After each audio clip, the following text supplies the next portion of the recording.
If you have your Bibles, turn to the book of Proverbs, chapter 10. Proverbs chapter 10 is where we're going to be tonight. We're going to be in a few places. Oh, my notes.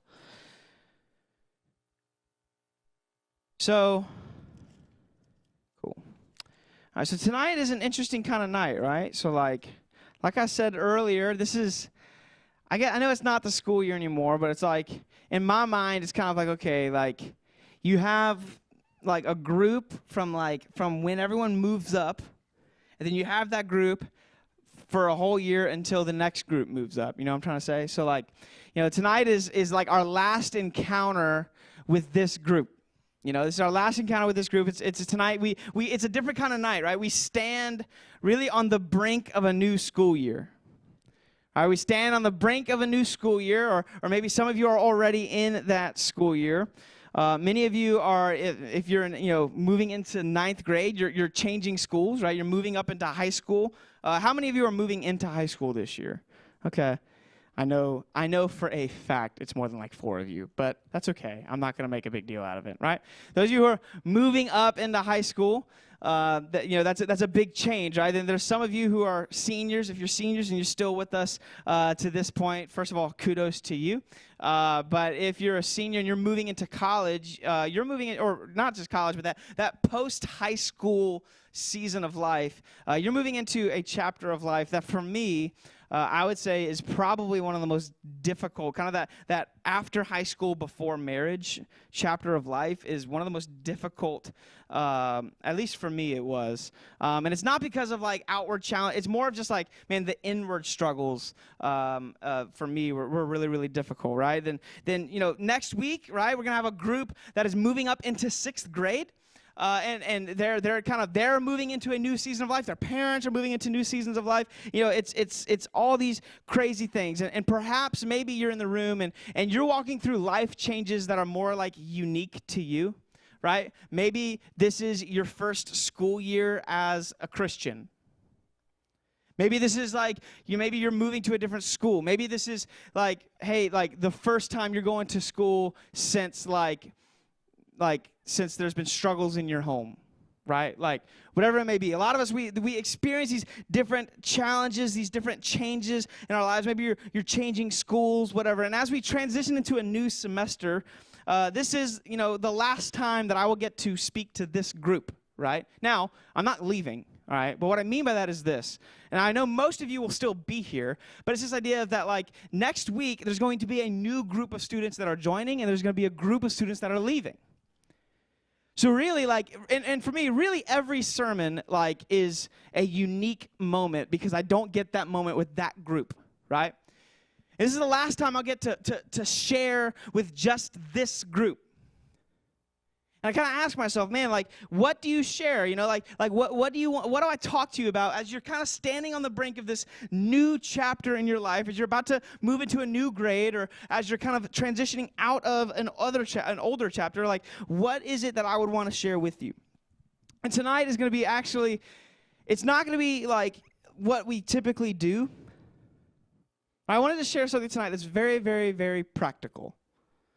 Very, very practical. We're not going to be super, like, theologically heavy, okay? I'm not going to be walking necessarily through a passage of Scripture, although we are going to be in Scripture tonight. I want to just give you something very, very practical because something that, honestly, that I'm going to share with you tonight is something that was really revolutionary for me as I learned to kind of navigate through life. And I think it's also something that's going to be very, very helpful and very important in your own life. So Proverbs chapter 10, verse 5 says this. It says, "He who gathers in summer is a prudent son, but he who sleeps in harvest is a son who brings shame." I'll say that one more time. "He who gathers in summer is a prudent son, but he who sleeps in harvest is a son who brings shame." Now, as you read the book of Proverbs, there's one major theme throughout the book of Proverbs, and that is, if you were to sum it down to one word, it would be wisdom. Right? There's one theme that's constant throughout the book of Proverbs. It's this idea of wisdom. What does it look like to live life wisely? What does it look like to live with wisdom? In Proverbs 10:5, we see a simple statement. It's not super long. It's not. It all fits on one slide, right? I don't know if for you, but in my Bible, it's just a couple lines. It's a simple statement, but it's going to be our major focus for tonight. And now there's a little bit of context I think is important to help you in kind of understanding what exactly Solomon is talking about in this verse. So the idea of gathering in the summer, right? You see that, right? He who gathers in the summer. It's understanding this idea of, in ancient times, it was predominantly agriculturally based, like culture was, right? So most families took on farming as a trade. It was something that you see this a lot in Jesus' teachings, right? When he talked about no one who puts his hand to the plow and looks back is worthy of being, right? It's like there's a lot of agricultural parables that Jesus gives. Why? Because it's something that connects to most people. And this idea of gathering in the summer, this is when farmers would harvest their crops that they had grown earlier in the year. They had been planting these crops, and this is the time where they would gather them. So the idea of gathering in the summer is talking about harvesting and gathering crops that were planted earlier in the year. And this was something that farming was crucial to people in ancient times. Now, here's the thing that I think is important for you to understand. And it's going to be important for us to understand tonight, not only when it comes to farming, because I don't know how many of you are super into farming. You're like, yo, this is right up my alley. But I want to share this, is that there is a key to farming. There's a key to farming, and it's this. The key to farming is knowing that there is a season to plant, there is a season to water and nurture what you have planted, and there is a season to reap and gather what you have planted and what has grown.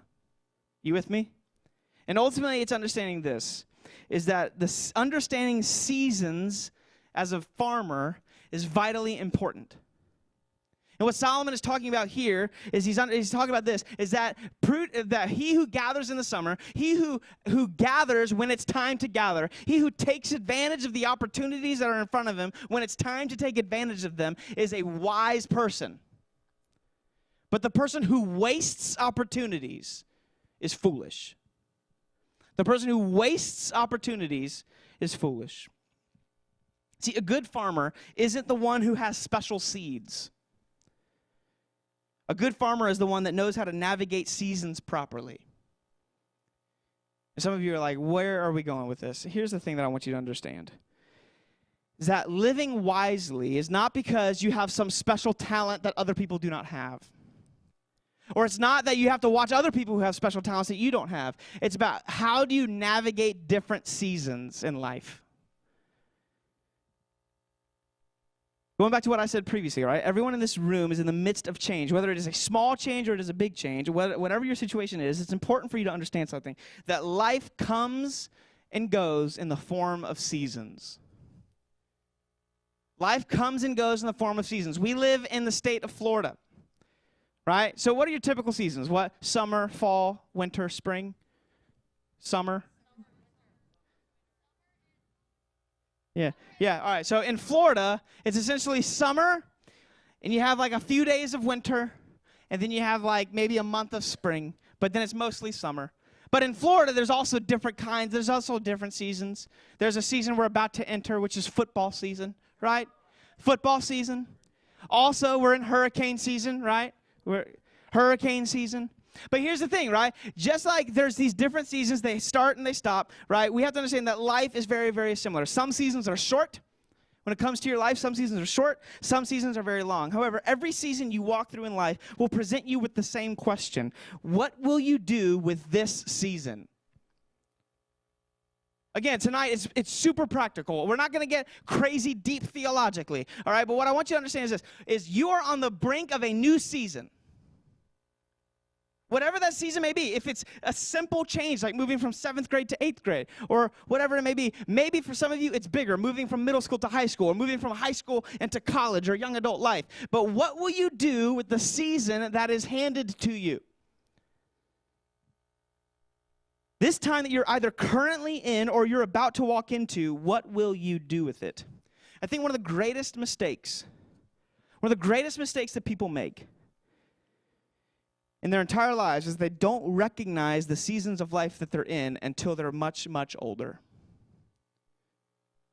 So they don't recognize that the seasons of life that they're in until they're much, much older. And then they look back on their life and they can see the seasons of their life as they were younger. Right? They can see the seasons, okay, I remember that season of life. I remember this season of life. I remember these different things. And a lot of times what happens is they look back with an ounce of regret because they feel like they didn't take advantage of the seasons that they were in. Every adult in this room, no matter how old they are, can tell you that there are moments that I look back at with a little ounce of regret because I didn't take advantage of that season like I probably should have. Man, if I had, like, every person says this, and I know I'm saying this to you, and you're like, yeah, everyone says this to me, great. But hopefully, maybe, God will use this in a moment.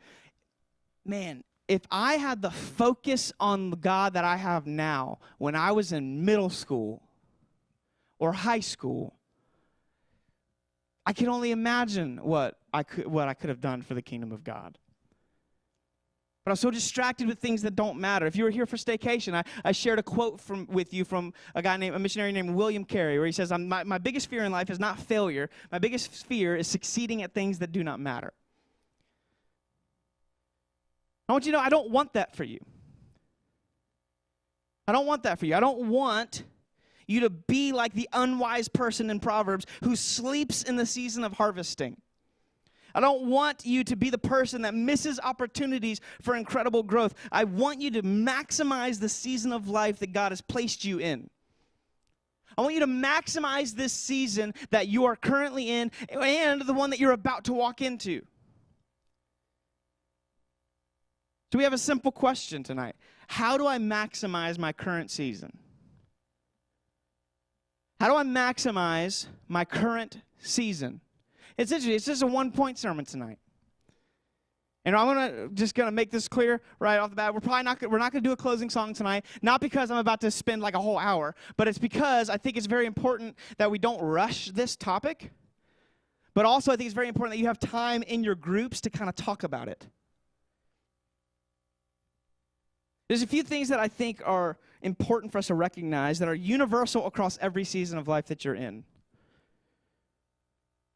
So I want to give you 4 things that are universal across every season of life. The first thing is that all seasons are teaching you and preparing you for future ones. All of them. The season that you are in right now is preparing you for the season that you are about to walk into.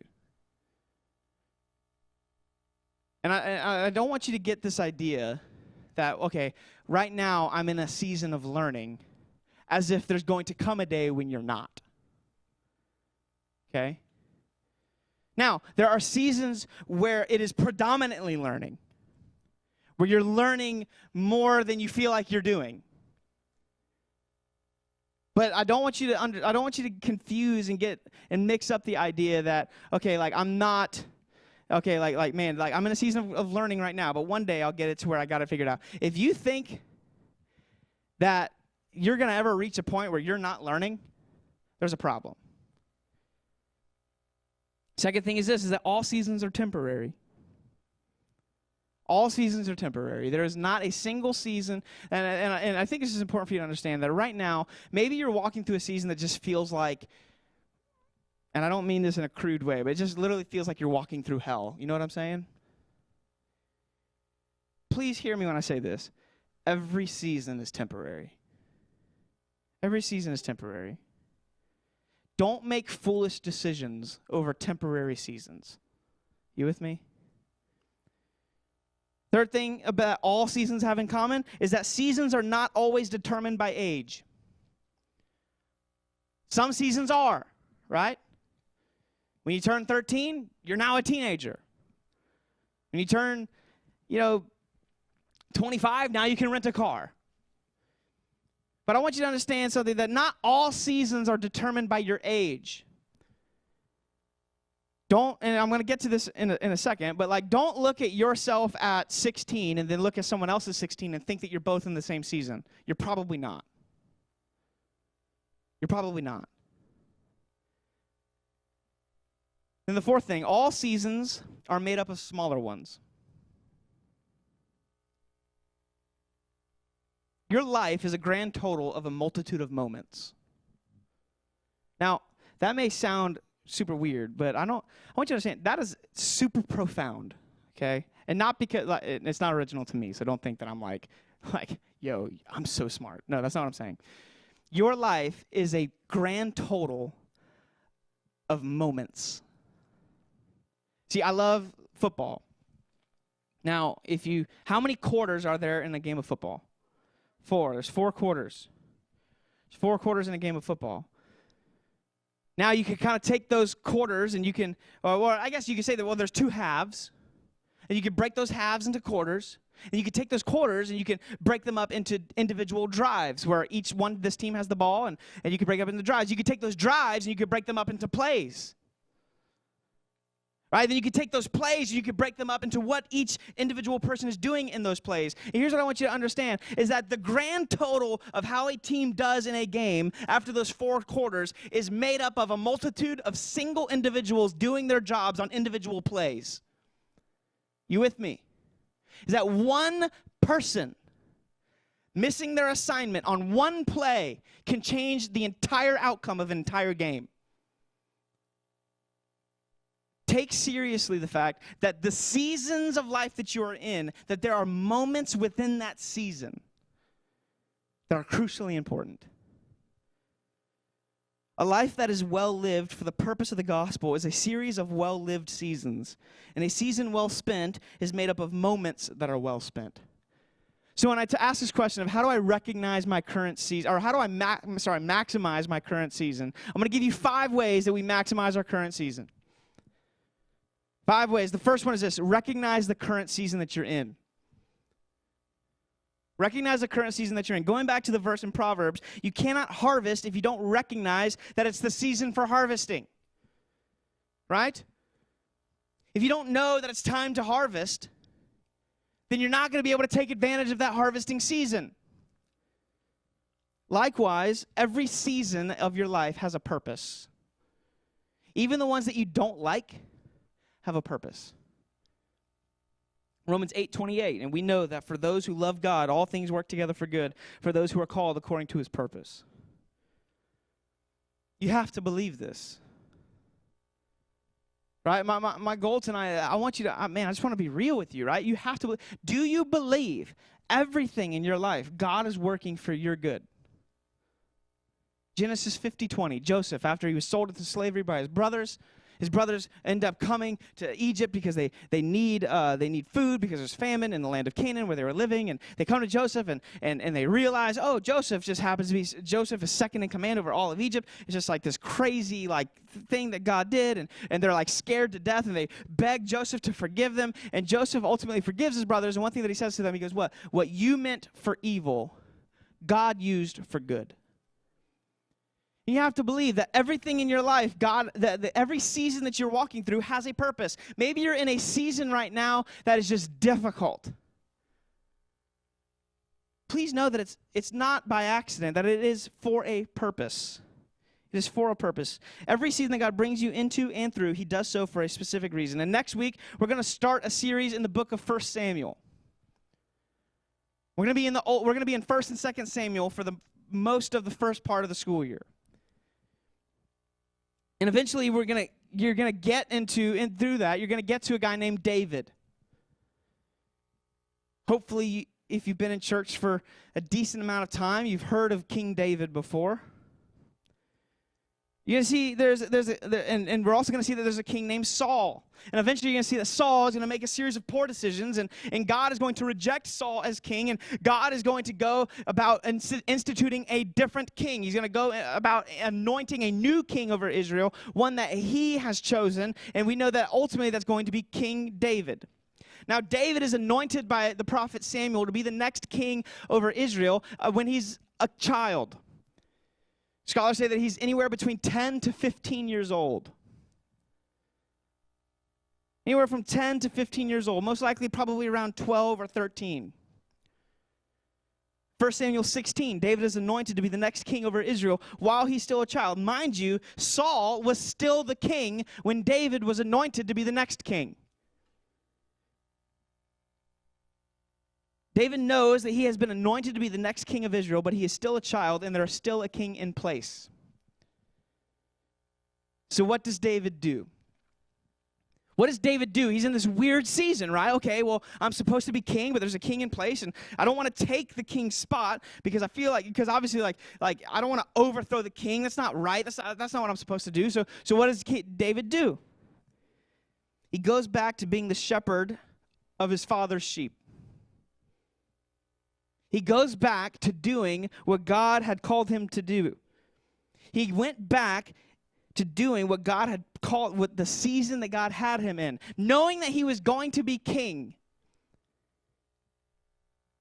See, then David comes to the battlefield one day, and we get to one of the most popular stories in all of the Bible. David versus Goliath. David is watching over his father's sheep while his brothers are off to war against the Philistines. David comes out to bring his brothers some food. He sees Goliath, insulting the army of God, insulting the people of God. And what does David do? David's like, hey, I'll fight this guy. And King Saul's like, no, that's not a good idea. 1 Samuel 17:33, it says, and Saul said to David, you are not able to go against this Philistine to fight with him, for you are but a youth, and he has been a man of war from his youth. Saul's like, no, you can't do this. This isn't right for you. But what do we see David say? David replies with the most just like reply ever. Listen to this. 1 Samuel 17:34-37. But David said to Saul, your servant used to keep sheep for his father. And when there came a lion or a bear that took a lamb from the flock, I went after him and struck him and delivered it out of his mouth.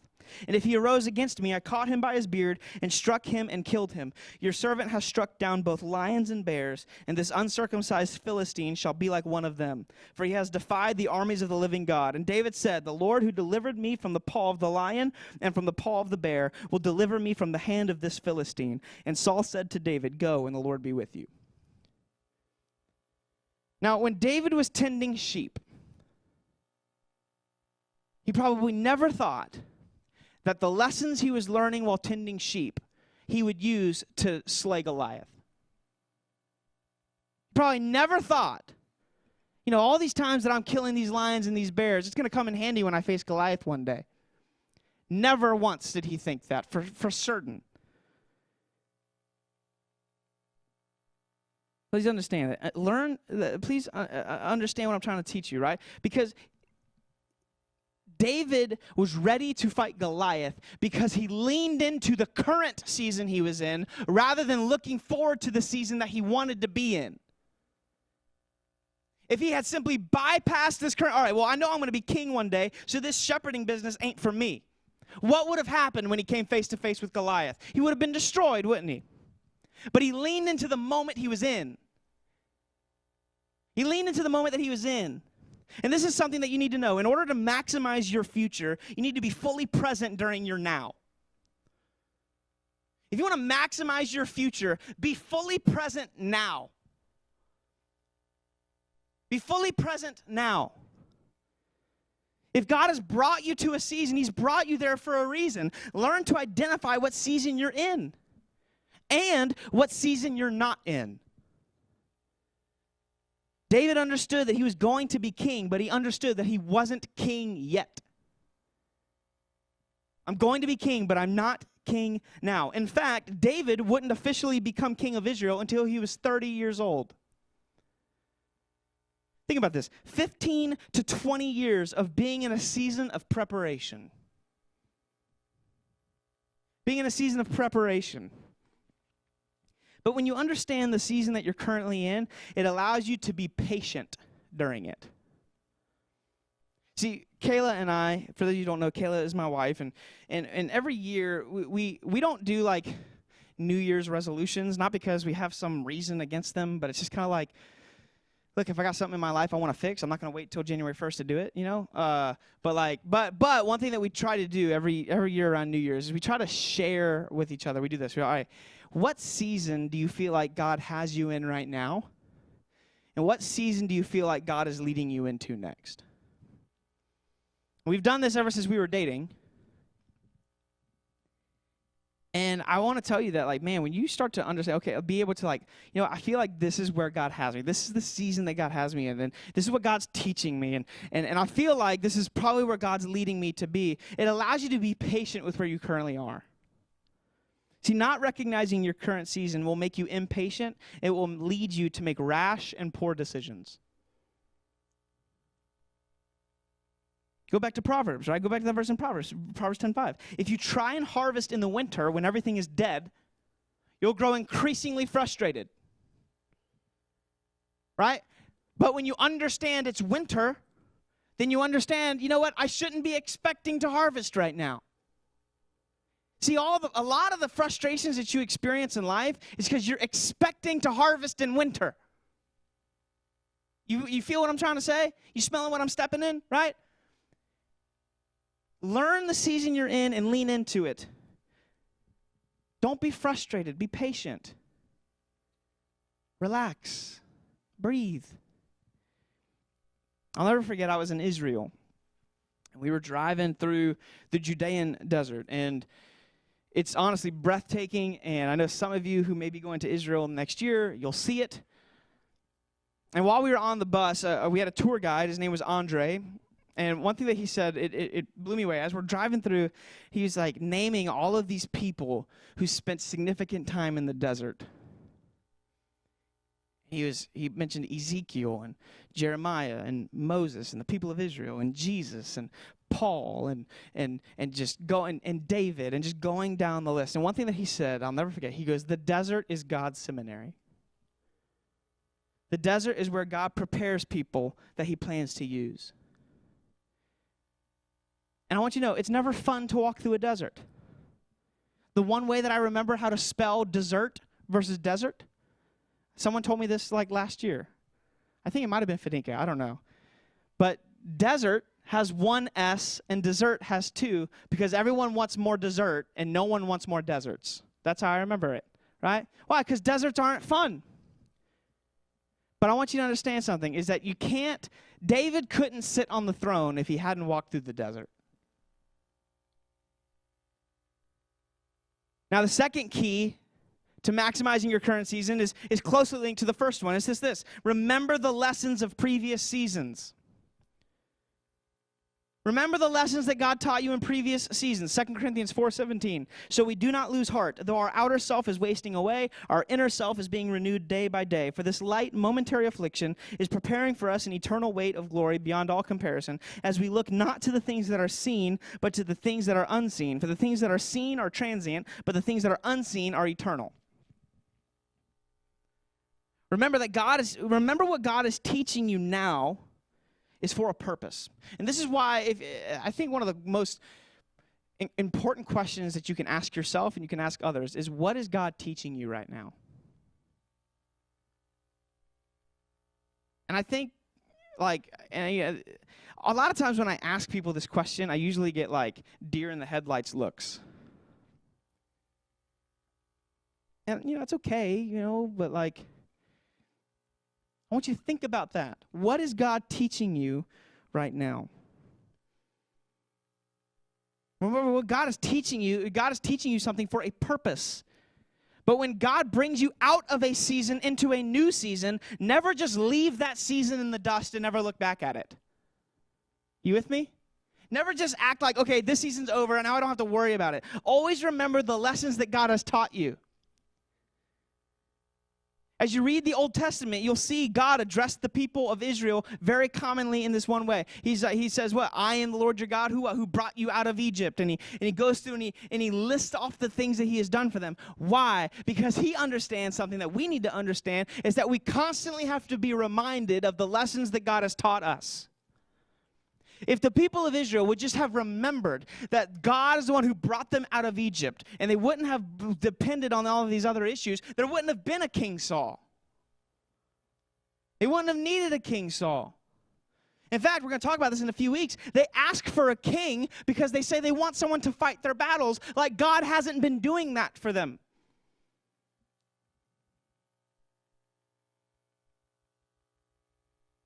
We're so prone to forget the lessons that God has taught us. James 1:22-24 is one of my favorite verses in all the Bible. But do not simply listen to the word and so deceive yourselves. Do what it says. Right? Be doers of the word and not hearers only, deceiving yourselves. For if anyone is a hearer of the word and not a doer, he's like a man who looks intently at his face in a mirror and then walks away and immediately forgets what he looks like. Now, ultimately, this verse is talking about, don't just read the Bible and then, ignore it. Like, if you're going to read the Bible, do what it says. But I think the principle still applies here, because this is where many people find themselves. When God specifically teaches you something in your life and you continue on neglecting that teaching, you're living foolishly. You're living foolishly. And I see this all the time. And don't hate on me for this, but especially from students. Mostly, I see it when a person gets into a dating relationship. They start dating someone that's just not good for them. It's just not good for them. Usually, it's when they're a Christian and they try to date a non-Christian. That's usually how that goes. But whenever they date someone, it's just not good for them. It's unhealthy. It's a toxic relationship. And then somehow or another, it ends. They break up. And they're heartbroken, and it hurts, and I'll be honest with you, watching somebody who's just heartbroken, it kills you inside, because there's nothing you can do. And 9 out of 10 times, rather than sitting back and learning from it, they end up jumping into another relationship that's just as toxic as the previous one. Why? Because they're not taking time to sit back and learn, what has God just taught me? But because we neglect the lessons that God teaches us, we move headstrong into other things, and we cause things to be more difficult for ourselves. I'm not trying to lead you into a life that's miserable. I'm trying to help you understand that a lot of the hardship you experience, you could actually not have to walk through if you would just listen to what God has taught you.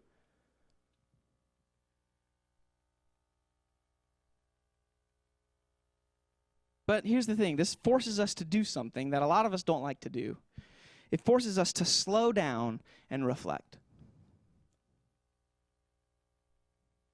See, once you recognize the season that you're in or that you're entering, the very next question that you should ask is this: what has God taught me in my previous season?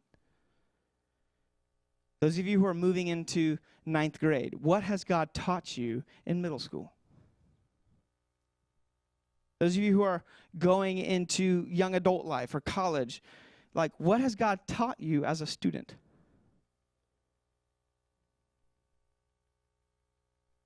We live our lives at a breakneck pace. We're constantly going, we're moving, we're going. And I think that part of the reason we do this is because we don't want to slow down. We don't want to slow down, because if we slow down and we reflect, it may force us to look at things we don't want to look at. So you keep yourself busy, not because you're important. See, a lot of us, I fall into this, if I'm busy, it's because I'm important.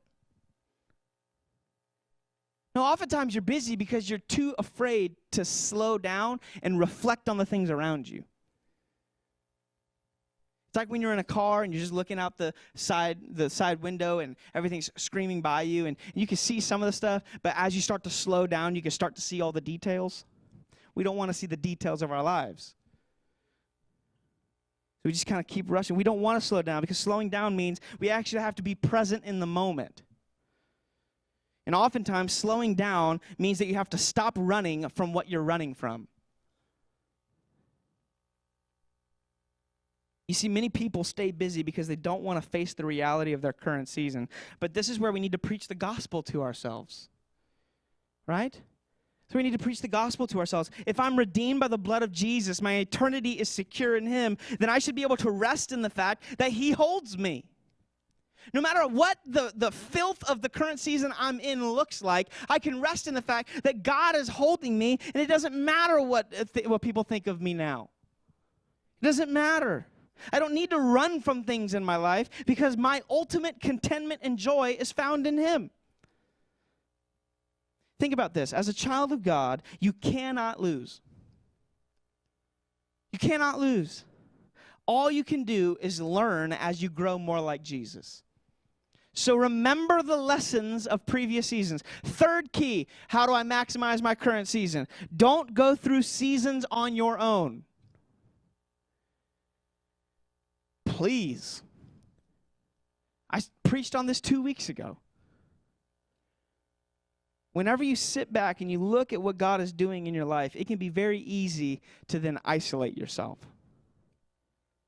It can be very easy to isolate yourself. Here's the thing I want to encourage you. Whatever season you are currently in or you're about to walk into, get your eyes off of you. If you want to be miserable, I'm going to give you the key to being miserable. Just focus on you all the time.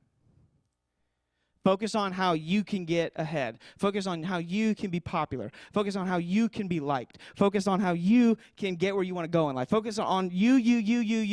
And I guarantee you, you'll be miserable.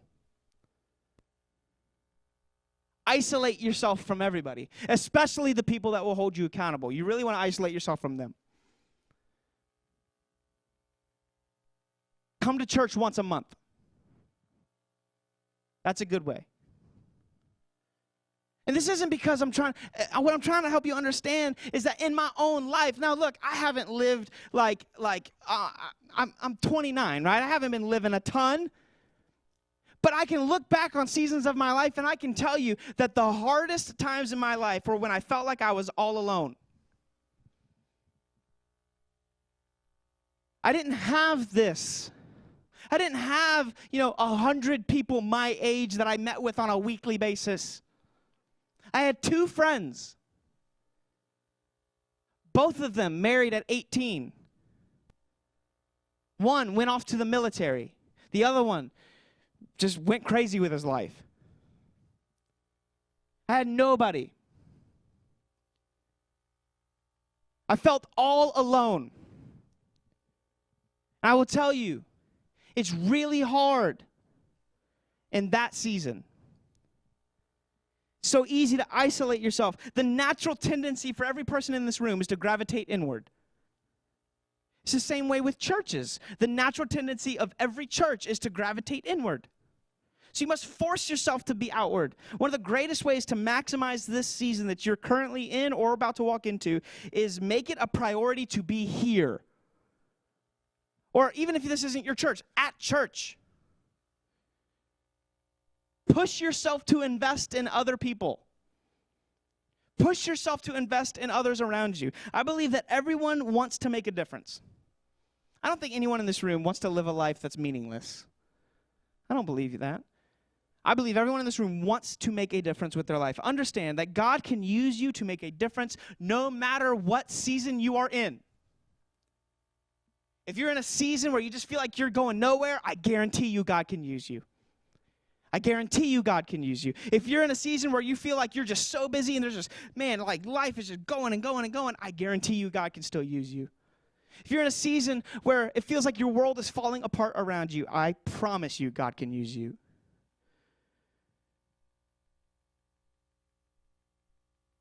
There are people around you that are probably currently walking through seasons that you yourself have walked through. You're about to have a group of 6th graders that are going to join this group. Everyone in this room has gone through their 6th grade year. Everyone in this room knows the challenges of being a 6th grader. And I want you to hear something from me with as much love in my heart. If when you see 6th graders that come up and your first thought is that they're just annoying, you need to get over yourself. You need to get over yourself. Every person in this room was a 6th grader at one point. Every person in this room either was or still is annoying. That's just the way life is. But here's the thing. If you know the challenges that those kids are going to walk through or they're about to walk through, why would you not want to help them? Why would you sit back and watch them fall? It's because your eyes are on you. You need to get them off of you. My niece is moving up into 6th grade next year. And I'll fight you if you talk bad about my niece. Because I love you and I love her. All right? Understand this, the leaders in this room have walked through seasons that you're about to walk through or currently are walking through. If you're in a season in your life right now that is hard, and I'm just going to be real, it sucks.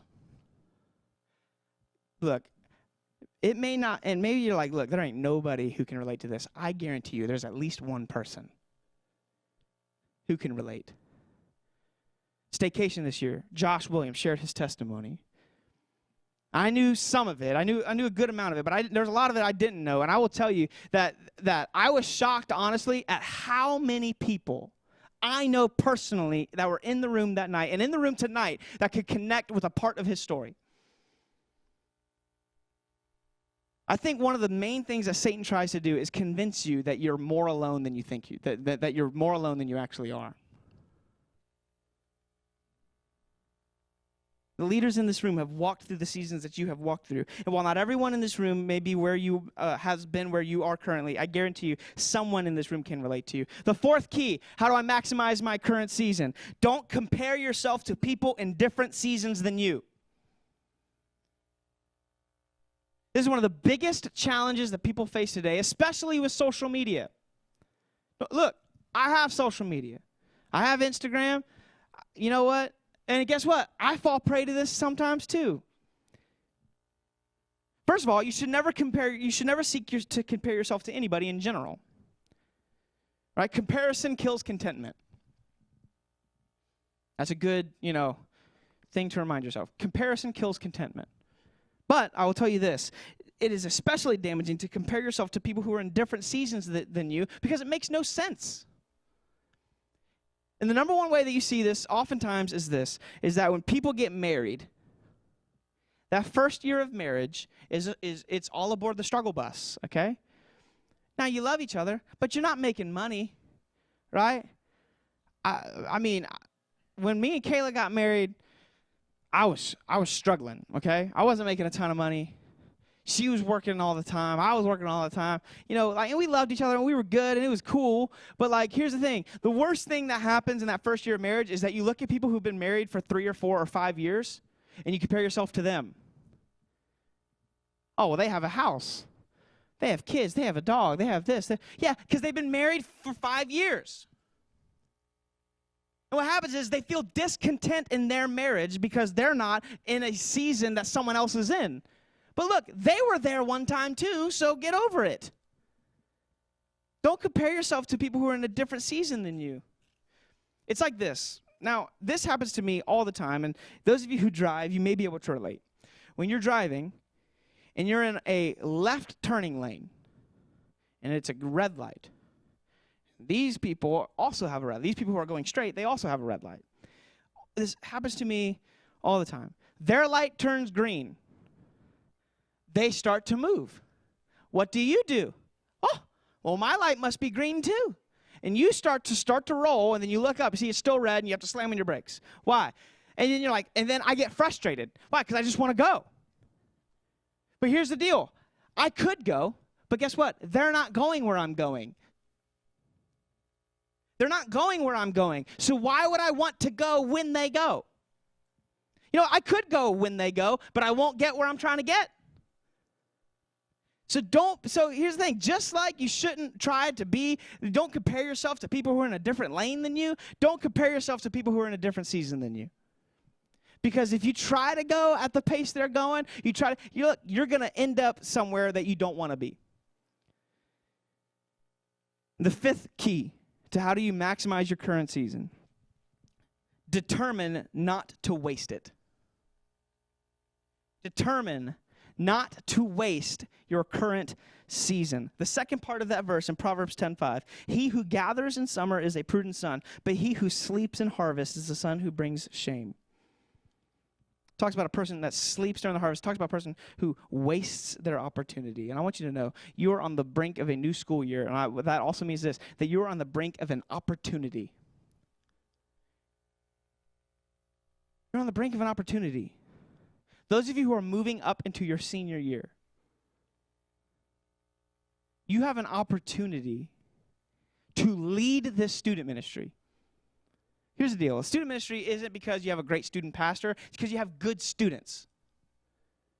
You can have a student pastor who has no idea what he's doing, but if you have good students that take ownership of it, they can cover up a lot of the mistakes of a student pastor. And if you're moving into your senior year, you got to ask yourself, how are you going to leave this student ministry better than you found it?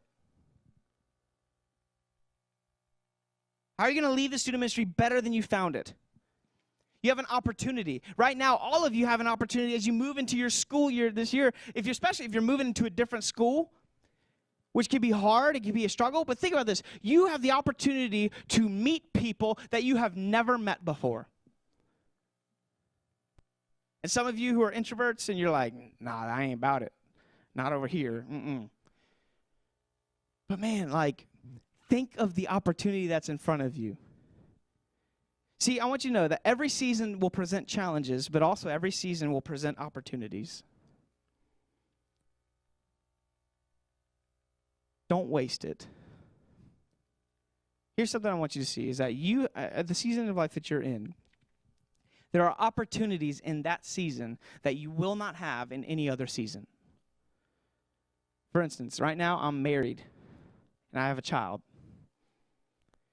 If I wanted to go overseas with the IMB and serve for a few months as a missionary, I can't do that. I have a wife and kids. I have responsibilities that God's called me to. But you know who can do that? Those of you who've graduated high school. And you don't have those commitments. Now look, I love my wife, I love my child, I do not regret anything about my life right now. But I'll tell you this, is that you have opportunities I don't have. Don't waste it. Don't waste it. There are 6th graders that are moving up. They don't know anybody. They don't know anyone in this room. And if they do, it's maybe because they're related to you. But they're coming in, and look, let's just be real. Those of you who are in 6th grade, you may not admit it. That's okay. It's cool. I love you anyway. But it's like, yo, it's a little intimidating. You're walking in, there's people with full-grown beards, and you're like, what are you doing here, right? You just got done singing a bunch of songs in Awana, and now you're in here with full-grown men and women, and you're like, oh, what? You know what they need? They need someone who's older than them to say, hey, you know what? I got you. To invest in them. Think of the person who's made a difference in your life and how appreciative you are of them. Now imagine the joy of getting to be that for someone else. Or, here's what you can do. You could take this school year like you've taken every other school year, and you can waste it. And then you can graduate, and then you can look back on your years in school and be like, man, why didn't I? You can come in here and worry about what people think of you, worry about being funny and cool and accepted. Or you can, you know what? I'm going to sell out for Jesus and just see what happens. Don't waste it. Perhaps this is a season where God is calling you to himself. This is a season where God is drawing you to him. Maybe you don't have a relationship with Christ, and maybe you're in a moment. Remember, seasons are made up of a multitude of moments, and this is a moment right now where you can make a choice. That I'm not going to pursue the things that the world wants me to pursue. I'm going to pursue Jesus. I'm going to sell out right now. I'm going to sell out for Jesus. You know what? You make that decision. Make that choice. Don't waste it. You may not get an opportunity like this ever again. Don't waste it. Here's what we do. I want to pray, and we're going to go to our small groups. Now, if the small groups, right now, it's based off grade that you just completed, okay? Next week, it'll be based off the grade you're currently in. But right now, it's based off the grade you just completed. And I want you to be able to talk about this with your group leaders, with your peers. Talk about, man, what season of life are you currently in? What season is God leading you into? And I think that when you start to look at your life in the form of different seasons, I think you'll be blown away by what God does with it.